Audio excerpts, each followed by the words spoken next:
menanggapi pertanyaan masyarakat yang selama ini telah melaksanakan tradisi keberagamaan yang sudah baik, yang terganggu oleh segelintir orang yang selalu menanyakan mana dalilnya,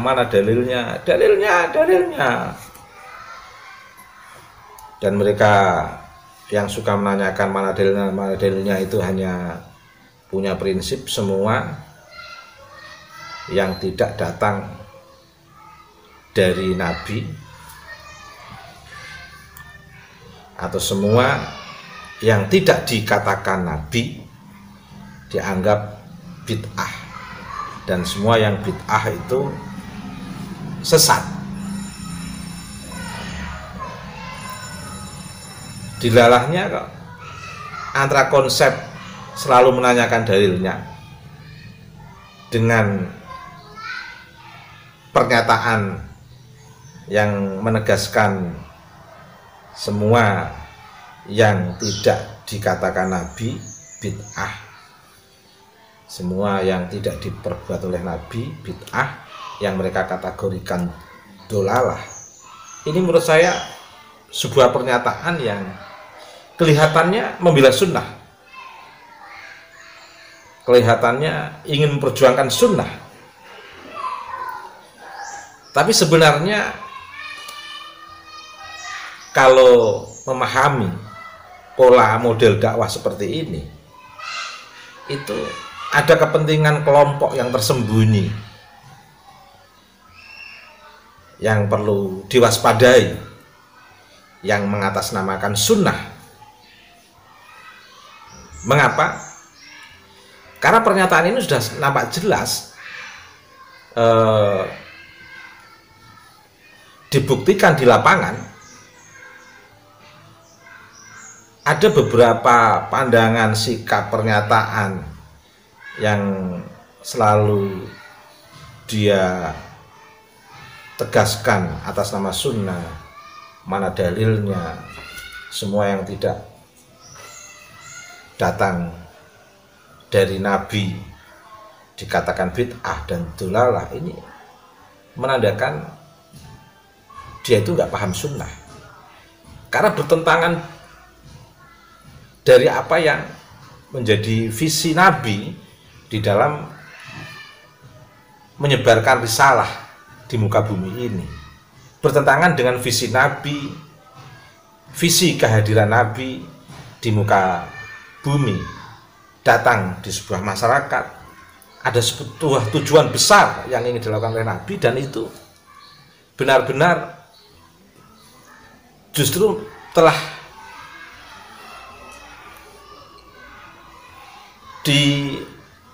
dinegatifkan oleh orang-orang yang berciri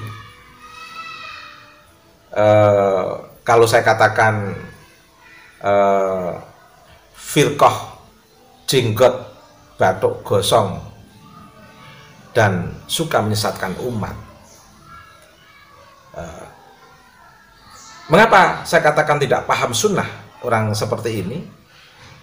Tadi karena tidak memahami visi besar sunnah, visi besar kehadiran Nabi di tengah masyarakat.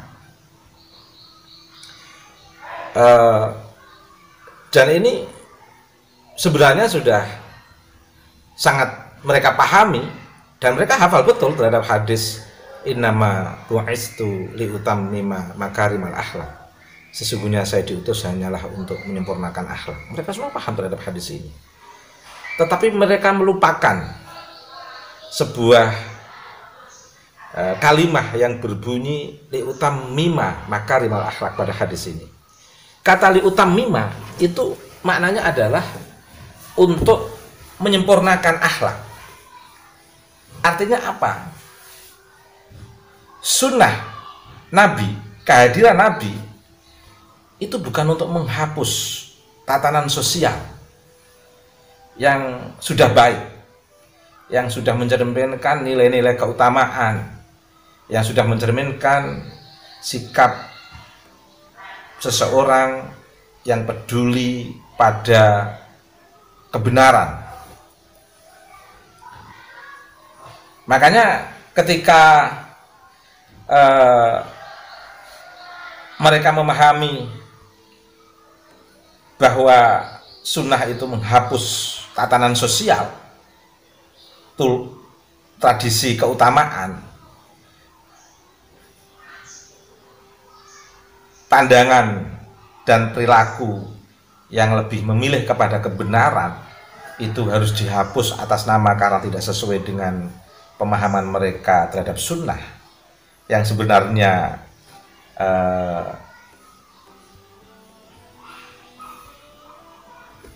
justru bertentangan dengan makna sunnah yang pernah secara langsung dibuktikan Nabi pada zaman kehadirannya di tengah masyarakat. Bentuk-bentuk bagaimana Nabi menyempurnakan akhlak yang mulia di tengah masyarakat itu sudah sangat nampak. Sekarang kalau mereka yang selalu menanyakan mana dalilnya, bisa kita balik dengan sebuah pertanyaan. Mana pula dalilnya yang menegaskan kehadiran Nabi itu menghapus tradisi dan tatanan masyarakat pada zamannya yang sudah betul-betul baik? Coba bisa didata. Apakah ada pada zaman Nabi hal-hal yang sudah dianggap baik pada zaman kehadiran Nabi menegakkan sunnah kenabian melalui risalah Nabi Mustafa Muhammad SAW yang menghapus kebaikan pada zamannya atau kebaikan risalah sebelumnya yang masih bertahan hingga pada zamannya? Nggak ada kebaikan-kebaikan yang dihapus yang sudah berjalan di tengah masyarakat ketika Nabi hadir di tengah masyarakat, itu nggak ada. Taruhlah misalnya tradisi khitan, itu bukan tradisi pada zaman Nabi Muhammad, sebelum beliau juga sudah ada. Tradisi pelaksanaan haji, tradisi puasa Daud, tradisi wanita bertutup kepala yang dibahasakan dalam Al-Quran dengan jilbab, tradisi menghormati tamu, ibarat di luar rumah mereka bermusuhan, kalau salah satu dari antar kedua musuh itu ada yang mendatangi musuhnya di rumahnya, ibaratnya di rumah tidak tersedia hidangan yang pantas untuk dihidangkan tamunya yang meskipun musuh, itu dalam tradisi Arab malah sampai dipaksa-paksa, dicari-carikan betul itu. Dalam bahasa saya, ibarat di rumah nggak ada uang untuk membeli hidangan yang bisa dihidangkan pada tamu, itu sampai dihutang-hutangkan. Itu tradisi Arab itu. Punya kambing sebelah kambing, punya unta sebelah unta, ibarat punya hewan apa yang pantas disembelih untuk menghidangkan hidangan yang menyenangkan tamunya meskipun tamunya itu adalah musuh. Dan ini tidak dihapus. Dan banyak hal-hal yang tidak pantas pada zaman Nabi berlangsung dalam konteks kemanusiaan, dalam konteks hal-hal yang tidak baik, berdampak buruk kepada hal-hal yang mengorbankan yang lain, itu semuanya dihapus oleh Nabi. Itu pun dengan cara yang sangat hikmah, dengan sikap kesantunan. Contoh sistem perbudakan. Nabi tidak langsung menegaskan kepada masyarakat yang mengikuti beliau pada zamannya, tidak menegaskan tolak perbudakan, tapi Nabi selalu menegaskan bebaskan para budak. Bahkan yang jelas-jelas tidak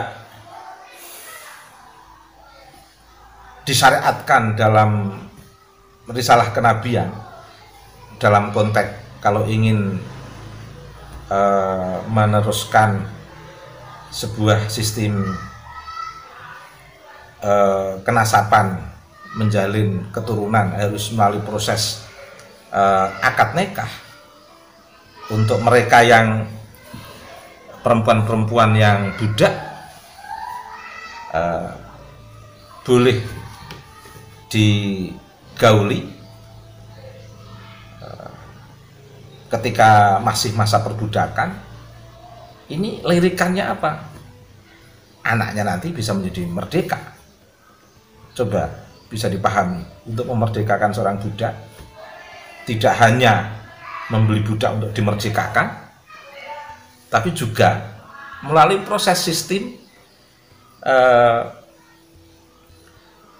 hubungan dengan budak yang diabsahkan dengan harapan kalau lahir putra dari perempuan-perempuan budak yang digauli itu bisa menjadi merdeka. Ini salah satu proses yang soft, proses yang lembut untuk memerdekakan orang, yang meskipun sekilas menggauli budak itu bisa dipahami sebagai sebuah proses hubungan bebas. Sekilas bisa kita maknai sebagai proses hubungan bebas. Tetapi kalau kita maknai dalam konteks pembebasan umat pada zamannya, yang bagaimana proses membebaskan budak tidak hanya lewat jalur membeli para budak, tetapi bisa lewat melalui cara seperti ini yang diperkenankan. Itu kesannya kan pergaulan bebas. Kalau kita nggak bisa mengambil makna filosofis dari pengabsahan proses diperbolehkannya menggauli budak perempuan, kalau kita nggak memiliki makna yang lebih mendasar, penuh filosofis dan penuh hikmah, kita akan mengatakan, oh, pada zaman Nabi telah terjadi seks bebas. Bukan dalam konteks ini, tapi dalam konteks yang lebih jauh, yaitu salah satu di antara alternatif pembebasan para budak itu adalah bagaimana para budak ini ketika sudah bergaul dengan majikannya dan melahirkan putranya bisa menjadi orang yang merdeka. Nah, artinya apa? Sistem perbudakan yang negatif ingin dihapus Nabi, cara menghapusnya pun dengan cara yang sangat bijak dan penuh hikmah. Sistem bagaimana penghargaan terhadap perempuan yang lemah pada zaman Nabi, yang betul-betul ini sangat tidak manusiawi, Nabi dengan tegas menghapus hal ini. Dan banyak hal-hal yang tidak manusiawi, melanggar konteks etik universal, tidak melakukan aktivitas kehidupan keseharian dalam konteks hidup yang memilih jalan keutamaan dan prinsip kebenaran. Ini bagaimana diperbaiki pada zaman Nabi. Tapi dalam konteks yang sudah berada pada jalur memilih prinsip keutamaan dan menegakkan prinsip kebenaran, Nabi mendukung. Dukungan Nabi pada masyarakat yang menegakkan prinsip keutamaan dan prinsip kebenaran, ini salah satu bentuk langkah Nabi untuk membuktikan bahwa kehadiran Nabi itu menyempurnakan. Kehadiran Nabi itu menyempurnakan akhlak yang mulia. Perlu diketahui, akhlak itu sesuatu yang sudah jadi. Jadi pandangan, perilaku, dan perbuatan manusia, baik yang disengaja maupun yang tidak disengaja, kalau yang disengaja itu baik, namanya akhlak mahmudah, akhlak yang terpuji. Kalau pandangan perilaku yang disengaja atau tidak disengaja itu buruk, maka disebut akhlak mazmumah, akhlak yang tercela. Jadi akhlak itu sebuah sesuatu yang sudah jadi, produk hasil dari karakter seseorang, baik relasinya dengan Allah maupun relasinya dengan masyarakat, dengan kebudayaan lingkungan. Nah, kalau pandangan perilaku yang disengaja maupun tidak disengaja itu sudah baik dengan Allah, dengan masyarakat, disebut akhlak terpuji, mahmudah.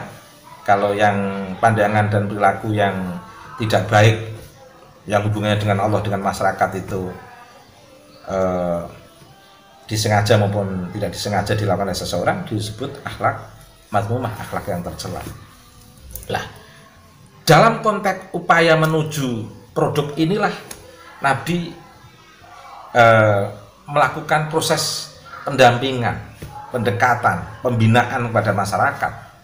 Bagaimana supaya masyarakat ini menuju pandangan perilaku baik yang disengaja maupun yang tidak disengaja dalam konteks yang lebih baik, sehingga yang tidak baik bisa ditinggalkan, bisa memungkinkan bahkan dihapus. Nah, yang sudah baik ini dilanjutkan, bukan dihapus. Coba yang suka menanyakan mana dalilnya, yang suka membid'ahkan itu, tunjukkan kepada saya. Adakah pada zaman Nabi sesuatu yang sudah utama, sesuatu yang sudah dalam kategori berada dalam prinsip kebenaran yang dihapus oleh Nabi? Tidak ada. Buktikan pada saya kalau memang ada. Dan tunjukkan mana dalilnya juga sesuatu yang baik dihapus oleh Nabi pada zaman Nabi. Sesuatu yang dianggap benar dihapus oleh Nabi pada zaman Nabi. Tunjukkan pada saya, tidak ada. Nah, inilah makna dari sebuah pengakuan tulus seorang Nabi Agung, Nabi Mustafa Muhammad SAW. Kehadirannya hanyalah liutammima makarimal akhlak. Diutusannya untuk menyempurnakan akhlak, untuk menyempurnakan akhlak yang baik relasinya dengan Allah, untuk menyempurnakan akhlak yang baik relasinya dengan antar manusia, untuk menyempurnakan akhlak yang baik relasinya dengan sistem kealaman ini. Makanya orang menebang pohon pada zaman Nabi dilarang menebang pohon yang tanpa alasan, karena ini memang sudah utama pada zaman itu. Betapa sulitnya mencari pohon di padang pasir yang tandus pada zaman Nabi. Boro-boro ada orang menebang pohon. Nah, tentu akan dilarang oleh Nabi karena masyarakat saat itu sangat membutuhkan sistem proses lingkungan, dan nggak pernah, dan perlu diketahui peperangan Nabi dengan orang-orang saat itu kafir yang memerangi Nabi itu bukan dalam konteks sistem penjajahan yang dilakukan oleh Nabi. Bukan, Nabi bukan untuk menjajah. Nabi bukan untuk menghegemoni. Nabi melakukan peperangan untuk mempertahankan kemanusiaan dan untuk melindungi anarkisme pihak lawan yang ingin berbuat yang sewenang-wenang terhadap masyarakat pada zamannya. Tapi sekali lagi ada banyak keutamaan, ada banyak kebenaran yang oleh Nabi lanjutkan. Nah, jadi intinya apa? Inilah yang saya katakan orang-orang yang saya katakan firqah jenggot, batuk, gosong, suka menyesatkan umat. Saya katakan tidak paham sunnah, meskipun hafal ratusan hadis, ribuan hadis, apalagi yang baru satu hadis, dua hadis, malah lucu lagi itu. Baru hafal sekian hadis sudah membid'ahkan orang, menyesatkan orang, bahkan sudah kategori berkali-kali khatam dari kitab-kitab yang kategori karya-karya abad pertengahan itu. Tapi nyatanya dalam konteks realitas memproklamirkan pembela sunnah, tapi justru ingin membangun sunnah, ingin menghapus sunnah. Bukan ingin membangun sunnah, tapi ingin menghapus sunnah. Sunnah Nabi itu menyempurnakan, bukan menghapus. Coba Anda lihat kelompok-kelompok yang kategori saya sebutkan tadi itu datang menghapus bid'ah, dhalalah dan lain sebagainya, bukan menyempurnakan. Sementara Nabi menyempurnakan. Bagaimana mungkin orang seperti ini mau dikatakan paham sunnah? Nilai sunnahnya sudah tidak ada, nilai menyempurnakan kebaikannya sudah tidak ada, upaya untuk menyempurnakan kebaikan tidak ada, ingin menghapus kebaikan. Bagaimana dikatakan pembela sunnah? Meski banyak hadis yang mereka sampaikan, banyak dalil yang mereka sampaikan, tapi prinsip sunnahnya diabaikan. Ini sama tidak paham sunnah. Banyak dalil diungkapkan, tapi mutiara sunnahnya tidak diperhatikan. Mutiara sunnahnya tidak diperhatikan. Yang perlu difahami, Nabi selalu saya mengatakan di beberapa kesempatan, sekian tahun orang melakukan kezaliman, melakukan hal-hal yang tidak sesuai dengan prinsip keutamaan dan kebenaran yang ingin disempurnakan Nabi, yang seperti yang saya katakan tadi. Tapi begitu orang melibatkan diri dalam gerakan sunnah menyempurnakan kebaikan yang dilakukan oleh Nabi ini, langsung dikatakan orang baik. Tapi lagi-lagi orang yang ingin dengan kategori firqah, jenggot, batuk gosong, dan suka menyesatkan ini, justru sekian tahun orang melakukan kebaikan, ziarah kubur juga ingin bermunajat, membaca tahlil, tasbih, sholawat. Dengan enaknya mereka mengatakan orang yang datang di kuburan ini dikatakan sesat. Ini hadir untuk menyesatkan, bukan hadir untuk menyempurnakan akhlak. Dan ini sudah mengindikasikan bicara sunnah tapi tidak paham sunnah. Banyak dalil yang dibaca tapi lupa inti daripada sunnah. Yang perlu dipahami lagi, mereka itu suka kembali pada Quran hadis, kembali pada Quran hadis. Sebenarnya mereka kalau boleh jujur tidak bisa kembali pada Quran hadis begitu saja. Nyatanya apa yang mereka sampaikan itu lebih banyak muatan tafsir-tafsir mereka sendiri. Quran dibaca tapi yang dominasi tafsirnya, bukan makna Qurannya. Hadis dibaca, bukan yang dominasi tafsirnya terhadap hadis, bukan makna hadisnya. Kalau mereka itu tulus memaknai Quran hadis, itu sebenarnya lebih mudah. Mana dari seluruh teks yang menyempurnakan keutamaan dan kebenaran, itulah sebenarnya yang dikehendaki Quran hadis. Tapi banyak dalil yang mereka sajikan yang merujuk pada Al-Quran dan hadis, tapi justru tidak dalam konteks menyempurnakan keutamaan dan kebenaran, tapi ingin menghapus keutamaan dan kebenaran, meskipun lesannya lesan atas nama sunnah. Ini sebenarnya sudah tidak memahami inti daripada Quran hadis. Meskipun dalil yang diungkapkan itu banyak sekali sumbernya dari Quran hadis.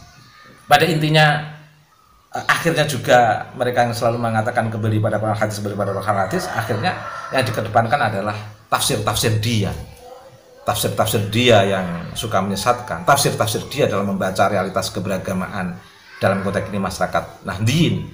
Tafsir-tafsir dia adalah pada kelompok yang berbeda dengan dia.